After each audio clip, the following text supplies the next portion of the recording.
In the humanities program, we looked at our course level outcomes, and one of those outcomes was how students are able to, upon the completion of the course, comprehend and then express the philosophical, imaginative, and religious thinking and the traditions that shape human culture and institutions. As you can tell by that course level outcome, it is vast and requires a great amount of cultural literacy. We discovered this upon assessment that students basically lacked the cultural literacy to fully synthesize the information and materials that were being given in the course. So, as a humanities program, we sat down, and the first thing we did in a series of program meetings was determine that we needed some kind of pedagogic clarification. In other words, a way in which we would more directly relate these rather abstract notions in the humanities to the daily lives of our students. After we did that pedagogic clarification, we inculcated exercises in the classroom setting in which students came to see how what they were learning in the classroom directly related to their lives.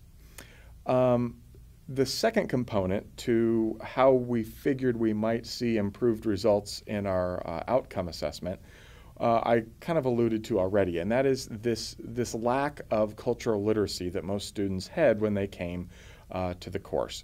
So we did a couple of things. The program applied for a foundation grant to create a humanities video library.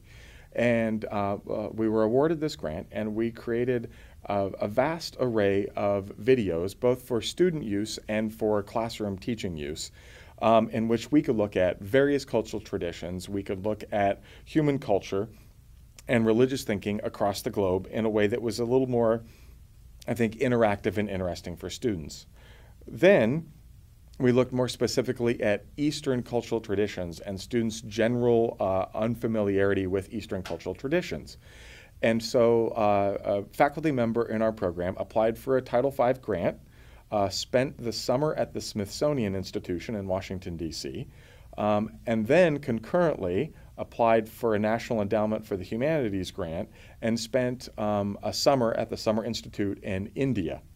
After she returned from these research gathering trips, she created an East-West compendium, kind of an internet resource where students could go and learn more about Eastern religious, philosophical, imaginative, and cultural traditions.